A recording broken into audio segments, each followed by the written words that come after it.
When I thought about how much our generation has changed with technology in this digital world, it didn't make sense to me to experience art on a wall and walk away from it. So I started making installation sensorial art. We have sound, we have scent, we have all of our senses heightened. So I needed to make art that everybody could relate to, not just artists. So that's what I did when I started building my rooms and installations. When I was in America, no one looked at me like I was an American.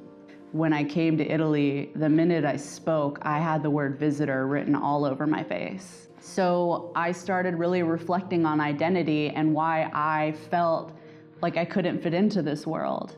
And when I really started diving into culture and identity work, it's when I decided I needed to make my own world. And I could do that within my studio. And when you're exposed to that for a 2-year program, you learn to really identify who you are and what you stand for.